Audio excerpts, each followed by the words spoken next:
Dios nos dio su evangelio como un regalo cotidiano, necesario para nuestra vida y devoción. Por lo tanto, si vamos a caminar con Dios mientras diariamente nos autopredicamos el evangelio, nuestro conocimiento de la salvación, qué, por qué y cómo, es esencial. El pastor Sugel Michelén nos da una valiosa herramienta para fortalecer y profundizar nuestro conocimiento de Dios y la salvación en Jesucristo. Conoce más en www.lifeway.com.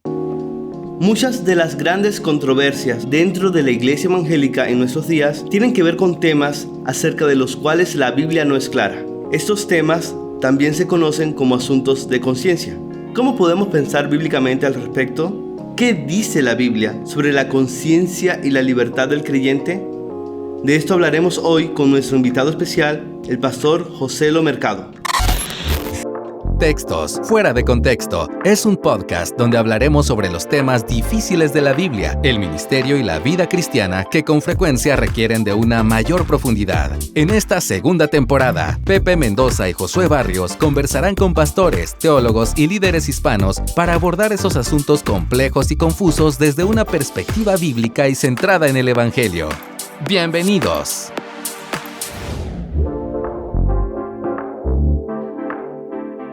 Hola Pepe, ¿cómo estás? Qué gusto verte. ¿Cómo estás, Josué? Un saludo cordial nuevamente aquí en Textos Fuera de Contexto y con un invitado de lujo que nos acompaña en esta oportunidad. Así que queremos darle un cordial saludo al pastor Joselo Mercado. ¿Cómo estás, Joselo? Muy bien, gracias al Señor. Muy contento de poder estar compartiendo con ustedes, con Josué, que hemos conocido por muchos años, y con mi amigo, pero ahora mi profesor. Todavía le debo algunas tareas, el doctor Pepe Mendoza. Ay, Joselo. Bueno, mira, Joselo, vamos a tratar de romper el hielo y quiero hacerte, en primer lugar, como lo hacemos siempre con nuestros invitados, algunas preguntas para conocerte un poco más. Y la pregunta es la siguiente: ¿cuáles 3 libros, aparte de la Biblia, te llevarías a una isla desierta? Mira, número 1, creo que La Cruz y el Ministerio de Cristo de D.A. Carson ha sido un libro muy formativo en mi vida, que siempre como que me anima en mi vida de creyente y en mi vida de pastor. No estoy diciendo por el que voy a decir ahora por las razones que muchos pensarían, pero me llevaría a los institutos de Calvino, porque para mí es una lectura muy devocional. Siempre que los leo, aparte de ciertos momentos que se pone como que medio furioso Calvino en algunos de sus comentarios, es muy devocional. Me lleva mucho a la adoración a Dios y a estar muy consciente de la grandeza de Dios. Y me llevaría un libro de teología práctica. Creo que es una de las lecturas que muchas personas han dejado de leer. Entonces me llevaría quizás un libro como En las manos de un Redentor, Siervos en las manos de un Redentor, de Paul Tripp. Mira que me sorprende esto que tú dices con respecto a Calvino, porque me pasa exactamente lo mismo. Yo percibo a Calvino muy devocional y siempre creo que existe esta idea popular de un Calvino muy duro teológicamente, o muy abstracto, o muy subjetivo, o demasiado cuadrado, por decirlo de alguna manera. Sin embargo, en instituciones uno descubre su corazón pastoral, y eso es lo que a mí siempre me ha sorprendido, y siempre buscando respuestas, creo que siempre me ha dado respuestas más amplias de las que yo esperaba. Bueno, también has escrito un libro sobre la conciencia, y la pregunta es, ¿qué te llevó a escribir ese libro?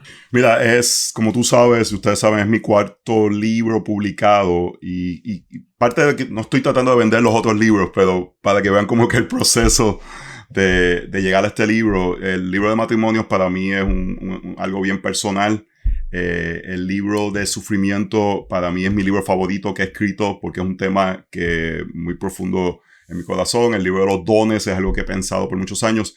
Pero el libro de la conciencia creo que desde mi perspectiva, aunque pienso que al final sea el libro menos leído de los 4, creo que en este tiempo es uno de los más importantes que deberían prestarse la atención de lo que yo he escrito, porque es un tema que es muy importante, que es negado.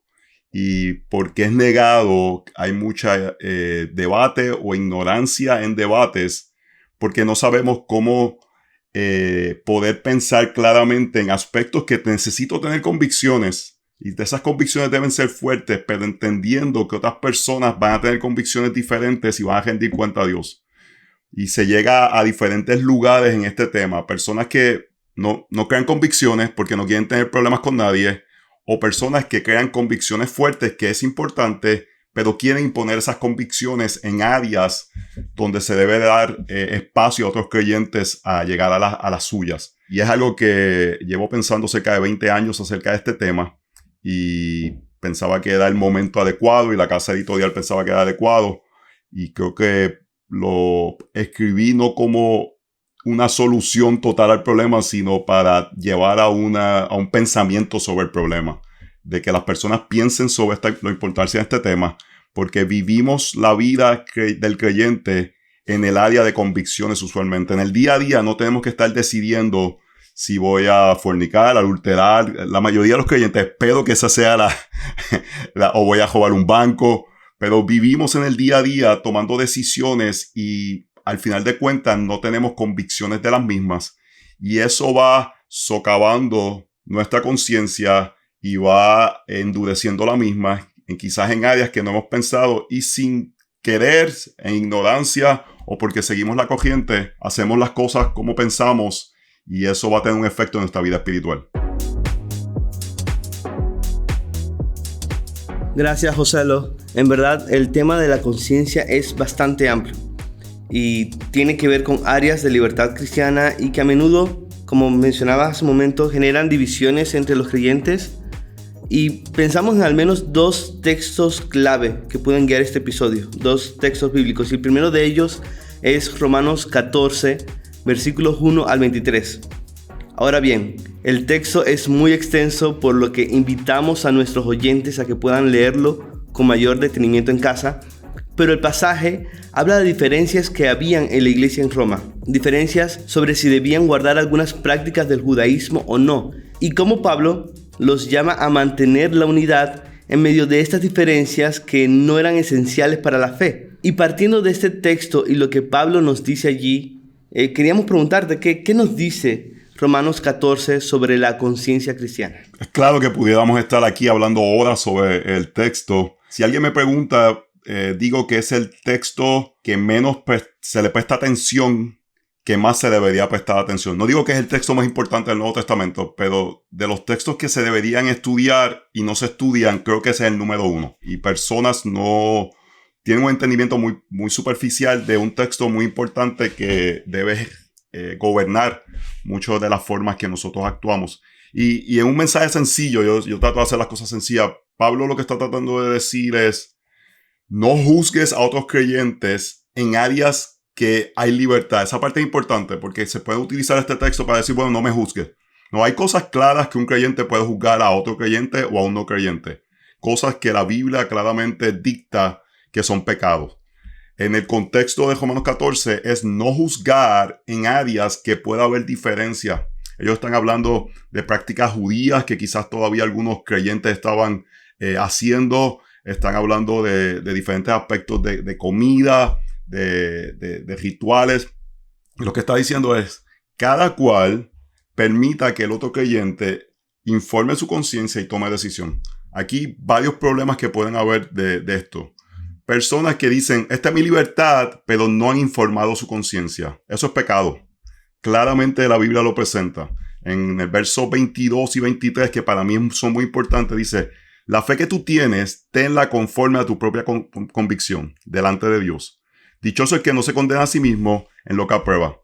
Pero el que duda, si come se condena, porque no lo hace por fe, y todo lo que no procede de fe es pecado. Ese aspecto de duda es que tu conciencia no está informada por la palabra del Señor en áreas que podemos diferenciar. Lo que está diciendo es, si tú no estás informado y tienes duda, estás pecando. Así que en cierta forma, en áreas que no son claramente un pecado, prácticas que no son claramente un pecado, el pecado no es lo que tú haces o dejas de hacer. El pecado es hacerlo con duda, con falta de fe, con una conciencia no informada. Entonces, pastoralmente, en ocasiones cuando hay hermanos haciendo ciertas prácticas, yo no quiero decirle esa práctica es pecaminosa, porque necesariamente la práctica en sí no es pecaminosa. Lo que quiero preguntarle es, ¿tú has informado tu conciencia acerca de esa práctica y los efectos que pueden tener la misma en tu corazón? Si puedo dar un ejemplo práctico rápidamente. Yo jugué básquetbol toda mi vida. Y he decidido no jugar básquetbol porque lo peor de José Lo Mercado sale en una cancha de baloncesto. Entonces yo no puedo llegar a la conclusión que porque lo peor de mí sale en una cancha de baloncesto, todas las personas le va a pasar lo mismo. Entonces no puedo llegar a una conclusión y decir, el que juega baloncesto está pecando. Pero le puedo preguntar a algún hermano que veo que actúa similarmente de como yo actuaría si estuviese en una cancha de básquet, si ha considerado el efecto que tiene jugar baloncesto en él y si ha informado su conciencia acerca de esa práctica. Porque la práctica no es el pecado, es el efecto o la falta de convicción sobre cómo practicarla. Y Joselo, pensando en todo esto, muchas gracias por tu respuesta, estoy muy de acuerdo y creo que desde ya el episodio está siendo de mucha bendición para quienes nos están escuchando. Pensando en todo esto, ¿cómo defines entonces la conciencia del creyente? ¿Qué es la conciencia del creyente? La conciencia es esta parte de nuestra alma, que es nuestro ser interior, donde residen nuestros valores y nuestro sistema de reglas o características o guías éticas nuestros. Entonces, es algo que Dios da al hombre, es algo que viene desde pequeño. Vemos que niños saben cosas que son buenas y malas sin que nadie se los diga, pero es algo que necesita ser informado por la palabra de Dios, porque el corazón del hombre es engañoso. Hay una idea casi marxista, es marxista, que presenta como que dejemos que los niños son inocentes, ¿no? Los niños vienen marcados con el pecado y necesitan ser informados. Lo que es bueno, lo que es malo, lo que es correcto. Entonces, la conciencia es este aspecto de la vida de tu ser que te deja saber si lo que estás haciendo es correcto o incorrecto, pero eso debe ser guiado por la palabra del Señor y no por simplemente nuestras emociones o lo que nosotros definimos como correcto o incorrecto. Gracias, Joselo, y qué buena definición, terminar con esa definición para poder aclarar que también a veces la conciencia se percibe como algo perfecto. O sea, sigue la voz de tu conciencia porque ahí estarán todas las respuestas, o sigue la voz de tu corazón y ya. Sin embargo, sabemos que como toda otra área del ser humano que depende absolutamente del Dios creador y soberano, aún nuestra conciencia debe informarse y nosotros estamos en un proceso también de maduración y también el pecado nos afecta, como tú lo mencionaste con el baloncesto, en donde aún tú te das cuenta de algo que realmente te afecta y en obediencia al Señor y su palabra, ¿no es cierto?, renuncias a algo, producto para no endurecer tu conciencia, para no justificar aquello que te haría pecar. Y mira que Romanos 14 es interesante porque Pablo lo habla desde este tratado que él le presenta a los romanos, donde él simplemente está desarrollando un tratado teológico a través de esos múltiples capítulos en donde él desarrolla básicamente la teología cristiana. Pero existe otro pasaje y es interesante que Pablo en muchas epístolas habla de este tema de diferentes maneras. Y en 1 Corintios 8, él no toma un tema producto de que él lo quiera desarrollar, sino que se trata de una pregunta.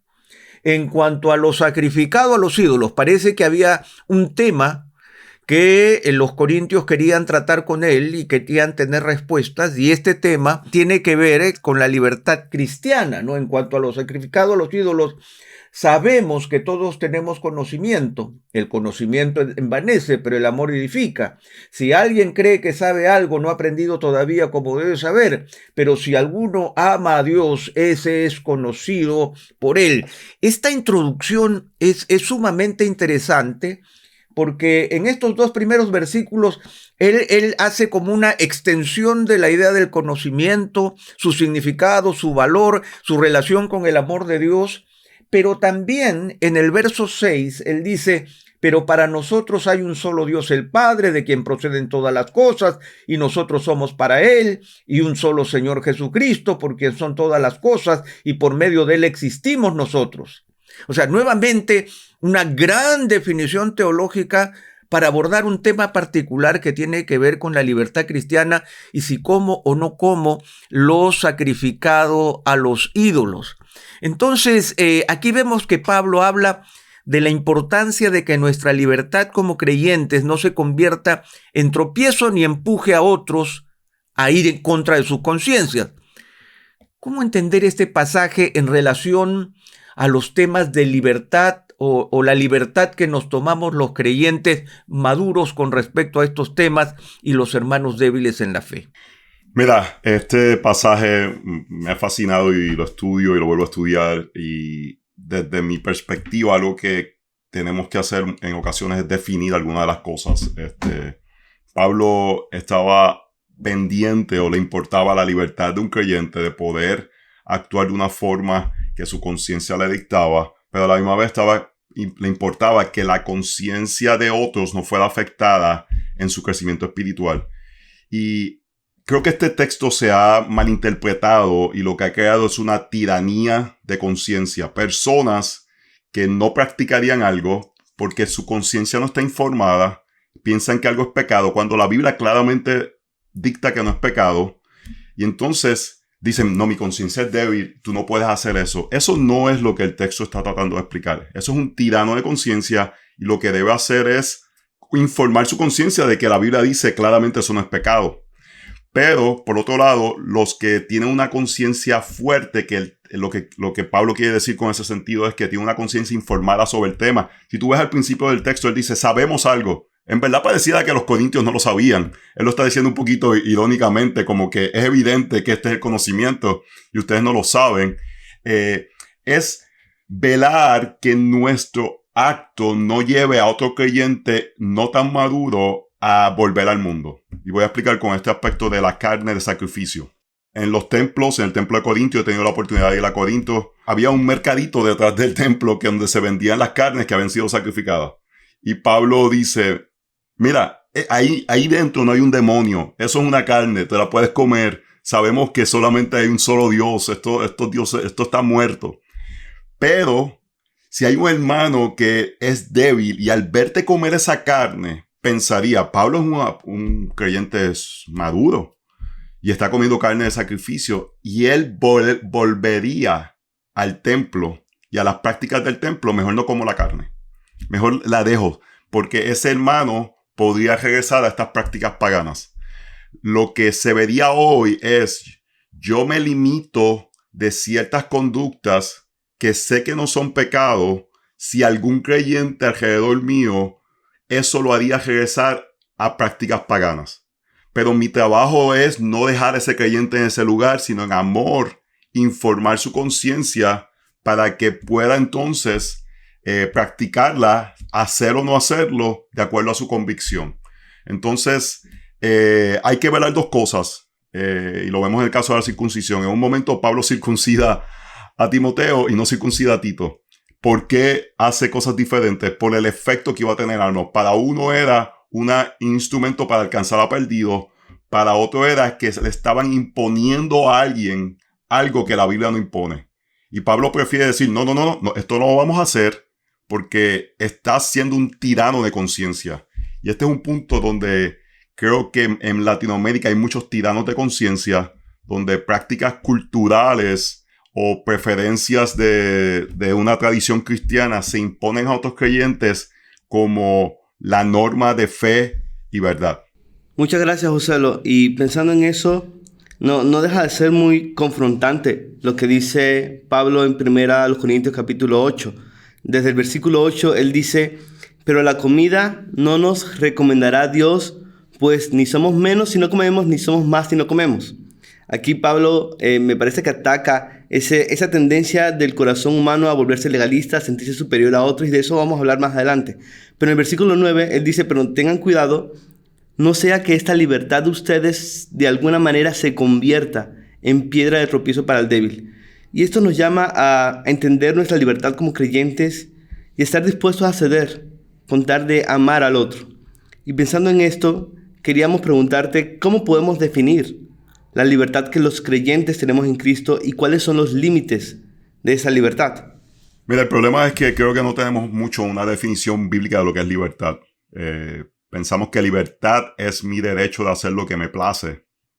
Y muchos hemos abrazado hasta esta idea que no es bíblica, de que si no le hace daño a nadie, puedo hacerlo.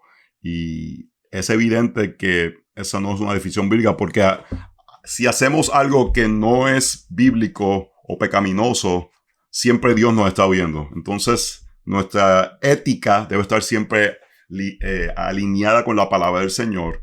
Pero lo que en este sentido, libertad es el poder ejercer nuestras responsabilidades que Dios nos llama. Para mí la definición de libertad aquí es importante. ¿Qué es libertad?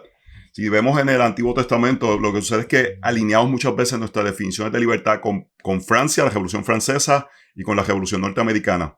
Y nuestra definición de libertad debe estar más alineada con la salida de Egipto, donde el pueblo de Dios era esclavo y salió a ser libre, pero no salió a ser libre para simplemente hacer lo que le daba la gana. Salió a ser libre para adorar a Dios. Entonces, la libertad del creyente siempre está atado con adorar al Señor. Por eso entiendo que Pablo al final de 1 Corintios 8, 9 y 10 dice, sea que comamos y bebamos, hagámoslo para la gloria de Dios. Porque nuestra libertad debe ser para adorar a Dios. Por ejemplo, mi libertad es domingos ir a la iglesia a adorar a Dios. Yo no quiero que nadie restrinja eso para mí. Mi libertad es poder criar a mis hijos bajo los preceptos bíblicos. Yo no quiero que nadie infrinja esa libertad. Pero hay otras cosas que son preferencias que estoy dispuestas a entregarlas si ese acto hace que un creyente vuelva al mundo. No estoy hablando de un creyente que me va a juzgar como que estoy pecando cuando tengo libertad. Eso es pecado de esa persona. Eso se llama juicio pecaminoso. Pero si mi acto de ejercer libertad hace que una persona comience a hacer actos que lo van a llevar al mundo, yo me restringo de ellos por amor a ese creyente. Muchas gracias, Joselo. Y continuando con esto de la libertad que los creyentes tenemos en Cristo, en tu libro compartes muchos ejemplos de cómo un entendimiento correcto de la conciencia cristiana debería impactar la manera en que abordamos diversos temas, ya sea la política, las vacunas, el Día del Señor o el licor, por ejemplo. ¿Podrías hablarnos un poco sobre algunos de estos ejemplos para ver la practicidad de este asunto? ¿Cómo la conciencia cristiana, tener un buen entendimiento de eso, debería guiarnos en estas discusiones en las que los creyentes podemos tener algunas diferencias? Mira, voy a tomar dos. Primero voy a hablar el del licor, que yo sé que en Latinoamérica es bastante controversial. No debería haber controversia en este tema porque la Biblia claramente presenta el vino y es claro que es vino fermentado. ¿Por qué sabemos eso? Porque Noé, después de que terminó, ¿verdad?, todo el diluvio, se embriagó bastante. Y nos quieren hacer decir, no, que el vino de ese tiempo tenía poco alcohol. Tenía lo suficiente que Noé terminó bastante embriagado. Entonces, ese argumento de que era un licor con muy poco alcohol, el vino del tiempo bíblico, a mí no me convence porque vemos en varias el llamado a no embriagarnos. Así que había esa posibilidad de embriagarse. Entonces, lo que la Biblia presenta como pecado es embriagarse, no presenta el ingerir alcohol como un pecado. Entonces, el decir que alguien toma alcohol es un acto de tiranía de conciencia. Si alguien toma alcohol es pecado, es un acto de tiranía de conciencia. Hay personas que pueden decir, mira, yo no voy a tomar alcohol, tengo un pasado donde había alcoholismo, o simplemente mi conciencia reacciona de esa forma, pero entiendo que otros creyentes pueden ejercer esa libertad. Donde un creyente que llega a la conclusión de que puede ejercer esa libertad pecaría es si está alrededor de un creyente nuevo que no entiende bien las cosas y ve a alguien con una copa de vino y dice, si ellos toman vino, eso puede decir que yo puedo tomar vino y puedo ir quizás a lugares donde el tomar vino lleva a actos pecaminosos. Quizás decir, pues voy a ir a la barra y en esa barra hay mucha inmoralidad sexual o no hay control, dominio propio. Entonces ahí es donde tenemos que tener cuidado de dónde ejercemos nuestra libertad. Por ejemplo, yo veo muchas veces creyentes en Facebook y lo veo poco sabios, ellos con su copa de vino en un sitio tan amplio donde quizás no saben lo que están comunicando y cómo personas puedan interpretarlo. Es diferente que una persona beba vino, no tiene que estar escondiéndolo, no es que está escondiéndolo, pero permite que le hagan preguntas cuando ven que está tomando vino. ¿Y por qué tú tomas vino? Y él puede explicar su conciencia y explicar de dónde él saca las convicciones y hasta puede explicar qué prácticas utiliza para no llegar a la embriaguez. Sobre el aspecto del día del Señor, voy a hablar sobre ese. Yo creo que todo creyente debe tener una convicción de cómo y cuándo congregarse, qué tan frecuente, cómo eso se debe ver. La convicción puede ser una sabataria que viene de la teología del pacto, que ve el día del Señor como la continuidad del sábado judío, o puede ser como una visión más del día del Señor, como el nuevo pacto solamente, pero las conclusiones deben ser similares. Pero yo como pastor tengo mucho cuidado cómo impongo mis convicciones a la iglesia, debido a que hay textos como Colosenses que dice que nadie sea juez en tu observación de los días. Entonces ese texto, yo tengo una convicción bien profunda sobre el día del Señor. Yo, donde esté viajando, planifico ir a la iglesia los domingos. Planifico mis viajes a veces de una forma que es súper rara, aunque esté sirviendo al Señor, para poder llegar a la iglesia, para poder congregarme con los hermanos. Y eso es bien fuerte sobre mí, pero no puedo imponer esa convicción por un texto bíblico, básicamente. Colosenses capítulo 2, si no me equivoco. Entonces, esa es la parte donde hay cosas que yo necesito una convicción fuerte sobre el alcohol, sobre el día del Señor. Necesito tenerlas y necesito practicarlas y necesito ser fuertes en mi corazón, pero entender que no puedo crear dogmas para otros. Y lo que el texto de Romanos 14 y lo que 1 Corintios 8, 9 y 10 quiere decir es, esas personas van a rendir cuenta al Señor, así que yo no tengo que forzar mi convicción sobre ellos. Excelente respuesta, Joselo. Yo creo que sobre ese tema hay muchas discusiones y yo creo que mucho del trabajo pastoral tiene que ver con la conciencia, ¿verdad? Hay muchos mandamientos absolutamente claros, pero también es evidente que hay muchos aspectos de una conciencia informada y por eso el apóstol Pablo dedica tanto espacio a esto. Y me sorprende nuevamente, volviendo a 1 Corintios 8, cómo Pablo entrelaza el conocimiento de quién es Dios, el amor a Dios, el conocimiento sobre ciertas prácticas, con una conciencia que él dice que puede ser estimulada o puede ser herida, ¿no? De tal manera que nuestros actos pueden estimular o pueden herir otras conciencias y cómo nuestra conciencia debe permanecer informada al momento de tener decisiones para poder practicar la verdadera libertad. Y tú dijiste algo que a mí me llamó poderosamente la atención, es que Israel fue liberado de Egipto, pero lo primero que hizo el Señor fue darle mandamientos, ¿no? O sea, no fue una libertad irrestricta, no fue ahora vayan y hagan lo que quieran, sino que había un plan, había un destino, había un mandato, había una calidad de pueblo, había cómo debía lucir ese pueblo. Y ese es el llamado de la libertad de acuerdo a un Dios que es soberano sobre nuestras vidas y nosotros nos reconocemos como criaturas. Sin embargo, Joselo, también es cierto que nuestra conciencia se va informando, va creciendo, va madurando o va decreciendo también, porque es posible endurecer nuestra conciencia, o sea, que nosotros estemos en un nivel de conciencia y luego por diferentes motivos perdamos ese nivel de conciencia. No es algo estático, ni es algo permanente. Por eso yo te tengo a ti algo que nosotros denominamos en nuestro podcast una patada voladora. Tratamos de hacer trastabillar a nuestros invitados y aunque les pedimos disculpas, igual queremos probarlos.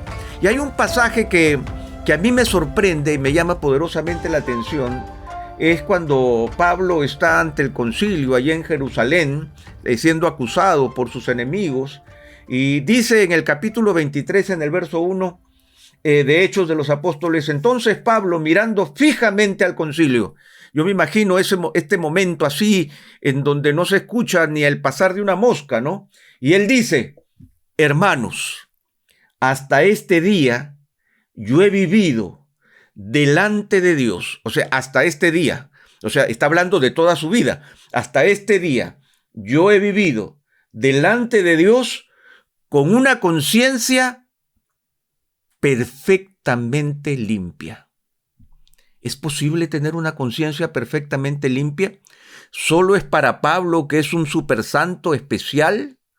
¿Cómo podemos interpretar una conciencia perfectamente limpia y cómo lo entendemos en nuestra realidad como humanos en este día? Mira, excelente pregunta. Eso de la patada voladora, no quiero imaginármelos a ustedes vestidos de luchadores, así que estoy tratando de quitarme esa imagen de la mente.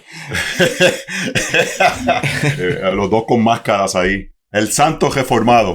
No, mira, varias cositas. En el contexto, Pablo está hablando delante del concilio de judíos y podemos ver en Filipenses 3 que Pablo trata de vivir su vida delante de Dios con el conocimiento que tenía en cada aspecto de su vida, en cada instante de su vida. Y eso es parte de decir tengo una conciencia tranquila. Decir una conciencia tranquila no necesariamente fui perfecto, sino que con lo que tenía delante de mí, con la información que tenía, traté de ser fiel delante del Señor. Y además, parte de una conciencia tranquila viene de que si vemos que no fuimos fieles, Cristo es suficiente para que nuestra conciencia esté tranquila. Pero en este contexto, Pablo después en Hechos 24:16 dice, por eso yo también me esfuerzo para conservar siempre una conciencia irreprensible delante de Dios y delante de los hombres. Entonces, esto es un aspecto donde los creyentes, y creo que es el pecado principal, podemos estar muy pasivos en no buscar crecer en informar nuestra conciencia. Y lo que yo digo en esta área es, puede ser abrumador si tú piensas, wow, yo tengo que informar mi conciencia en todas estas áreas de mi vida. No, empieza una a la vez y estúdiala y sigue hacia adelante. Yo digo que un creyente debe tener una conciencia informada sobre el día del Señor. ¿Cómo voy a lidiar con eso? Y para mí debe ser de las cosas principales, pero luego de eso te puedes mover a la vestimenta de tu familia, te puedes mover a las actividades que haces. Es qué hago con la información que tengo delante de mí para servir a Dios de una manera que lo glorifica. Y vemos en Hechos 20, para terminar, cómo Pablo le dice a ellos, a la iglesia que se estaba despidiendo de Éfeso, mis manos están limpias porque le he predicado todo el consejo de Dios. Entonces es cómo actuar de acuerdo a la información que tienes delante de ti, sabiendo que el evangelio es suficiente para poder cubrir nuestras fallas. Voy a dar un ejemplo práctico, y esto yo se lo comunico a mis hijos. Yo le digo a ellos, yo sé que no voy a ser perfecto. Yo sé que voy a hacer cosas que luego ustedes van a decir, hubiese preferido que papi no hiciera esto. Yo sé que hay cosas que en este momento quizás luego voy a decir, mira, esto lo hice mal, pero con la información que tengo ahora, esta es la mejor forma que puedo criarte.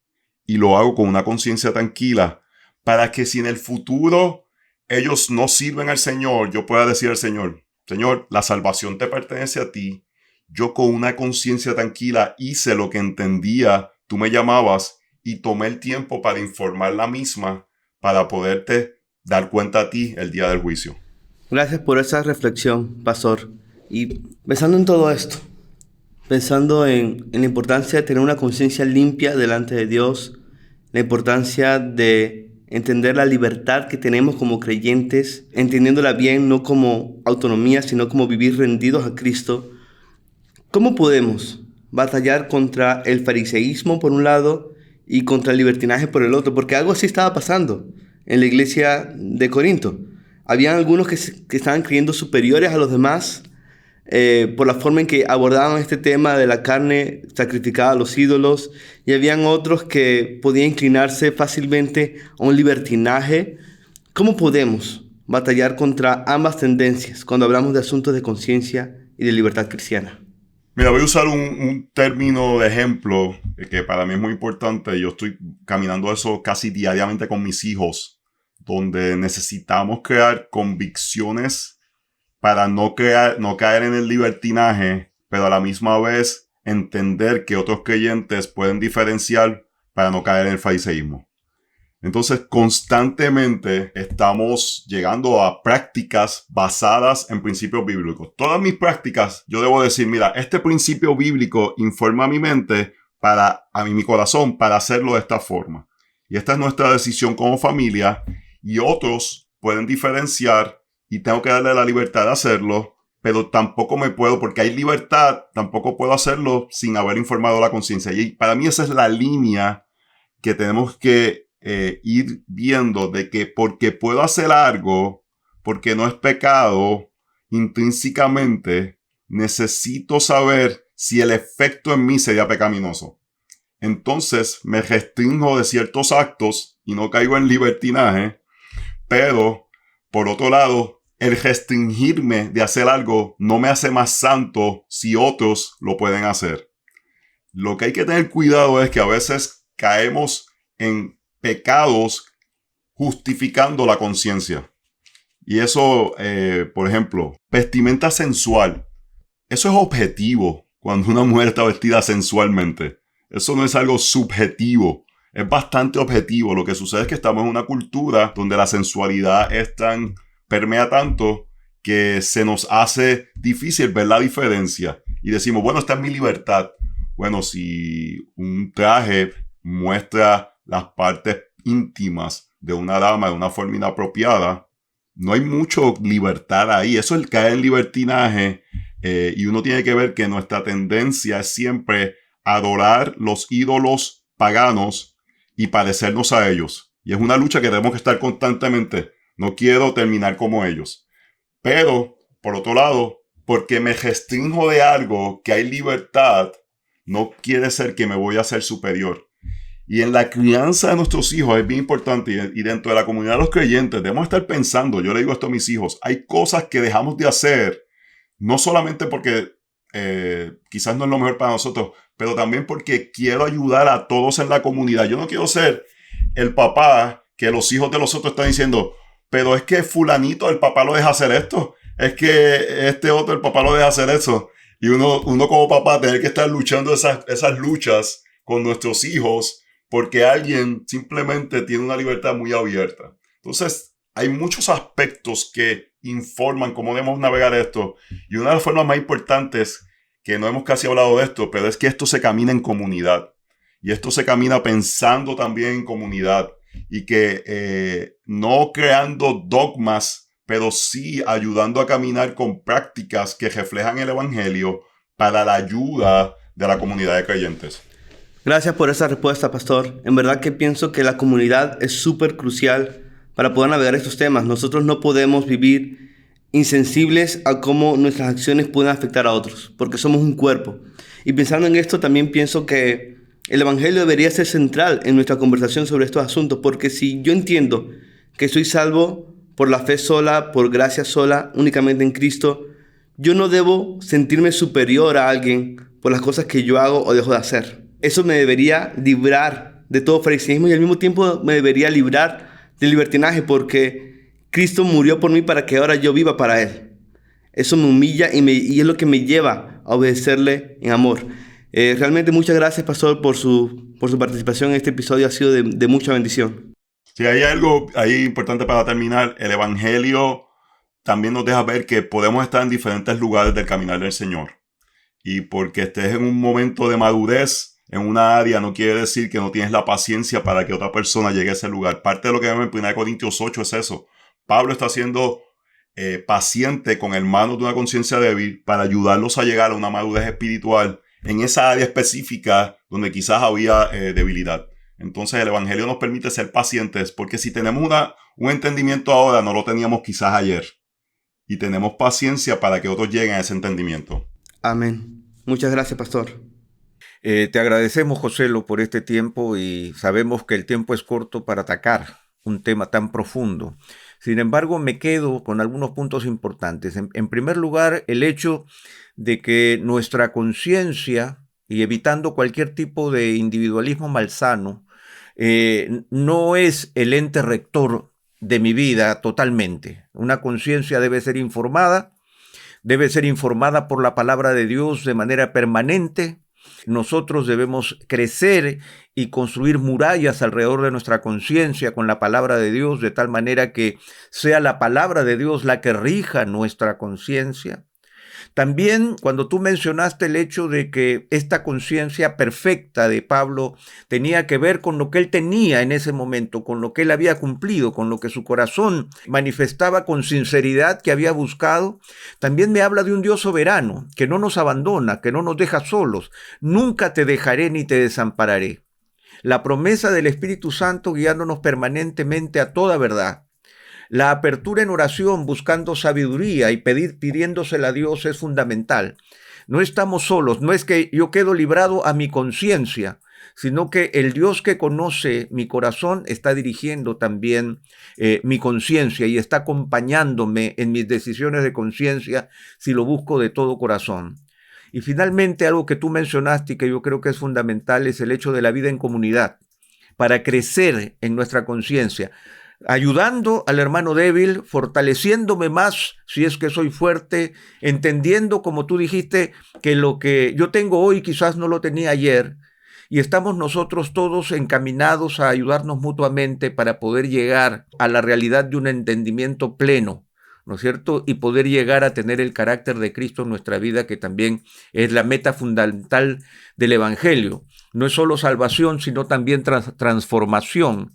Así como la palabra salvación incluye también la palabra sanidad.